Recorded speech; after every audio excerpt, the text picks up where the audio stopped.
Hi, this is Asim again. Next we're going to talk about pandas. What is pandas?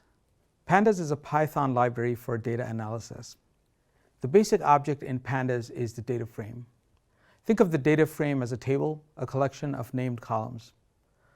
Once we have pulled in data into a pandas data frame, we can start playing with it. Why is pandas useful for machine learning? Pandas in Jupyter Notebooks lets us prepare the data for machine learning. Before we can build models in machine learning, we have to understand the data and we have to clean it. Pandas lets us do both of these things. We can inspect and visualize the data. This helps us develop an intuition about the data. Pandas lets us throw out redundant columns to make our models more efficient. We can throw out rows that have incomplete or bad values, and we can fill in missing values. In this segment, we will see how to manipulate data using pandas. Now let's take a look at a demo. In this demo, we're going to see how we're going to use pandas to process CSV data, how to select specific columns and specific rows, and how to gain an intuitive understanding of the data. So the first thing we're going to do to stage this demo is to write out a CSV file. This CSV file contains sales data for donuts that were sold in different states. So the first column is the state that the donut sale occurred in. The second column is the flavor, and then the third column is the number of donuts that we sold. Now we're going to use a bash magic cell here. So this is going to execute the entire contents of the cell as a bash command. So when I run this, it should produce a donuts.csv file. So we can go back to the Jupyter home and see that the donuts.csv file now exists, and this has the data as we expected. If instead of a command made up of multiple lines, we had to type a one-line shell command, we could have done that with an exclamation mark. And so if I run this cell, I can see that the file now exists. Now that the CSV file is staged, we can use pandas to read the file. Before I can use pandas, I have to import pandas, and I'm going to run this import command, import pandas as PD. Before the import command, I'm instructing the Jupyter Notebook to inline all the visualization graphs that we produce. So matplotlib inline is an instruction to Jupyter for doing that. Once we have imported pandas, we can read the CSV file using the pd read CSV command. And then we're going to assign it to df, which stands for data frame. In this read CSV command, we're also passing in the names of the columns. So the names of the columns will be state, donut, and quantity. The reason we have to specify these is because they were not part of the CSV file. Let's take a look at our data frame. If I just type df in a cell, I can see the contents of the data frame. And this is one of the features of pandas, that I can visualize data very easily. I can see the data laid out in this nice zebra patterned table. Now in this case, the table only has 10 rows, so it's very easy to just dump it out on the screen. Frequently you'll be dealing with data that is made up of hundreds of thousands of rows. There's a useful command in pandas called head. So if you say df head, then that is going to give you just the top 5 rows of your data frame. So this is useful in just understanding what the columns are and what the data looks like.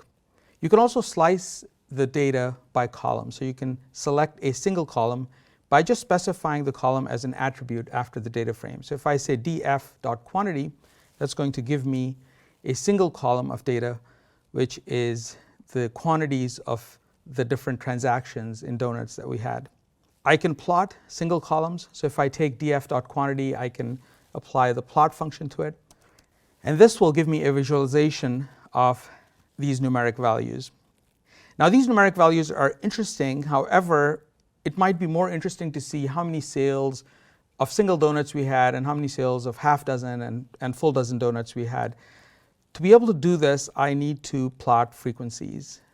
I can do that by taking the column and then applying the .hist command to it. And when I do this, I get a histogram. So this tells me I had 3 sales of single donuts, I had 4 sales of half a dozen donut, and then 3 sales of a full dozen donuts. And we can verify that those are the actual numbers. So if you look at this data, you can see there were 3 sales of single donuts, there were 4 sales of 6 donuts, and there were 3 sales of 12 donuts. So in the previous example, we saw how you can select a single column. You can also select multiple columns. And you can do that by specifying the columns in this array that you pass into a data frame. And so if I run this command, I have now dropped the column related to the flavors of the donuts. I only have the state and the quantity because those are the two columns I selected. So using this technique, you can take a very large table and then just pick specific columns and produce them in your data frame. You can also slice by row, so you can select specific rows. Here's an example of selecting just the rows which have quantity equals 1.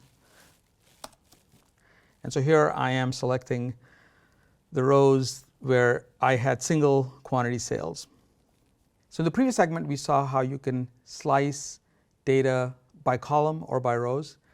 And while that is interesting, it gets even more interesting when you can look at the relationships between the different columns.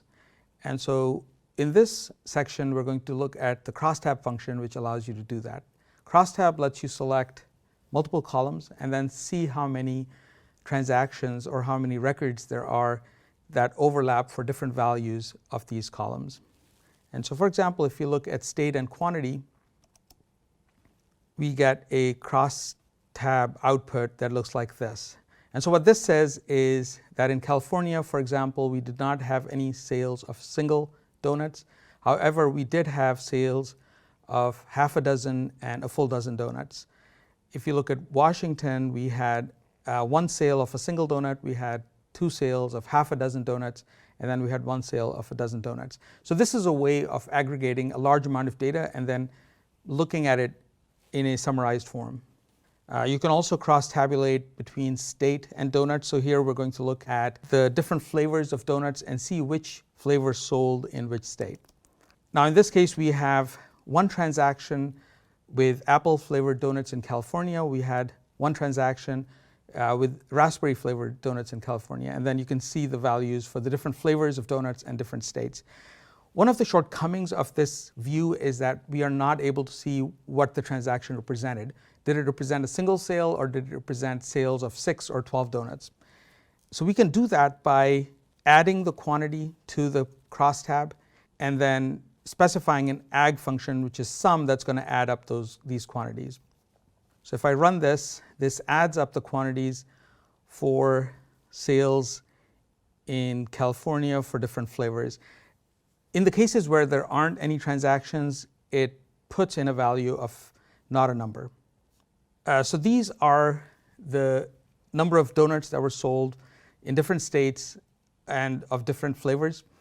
We can also look at the normalized values. So what this is going to do is give us a percentage of the total number of sales that occurred in different states for different flavors.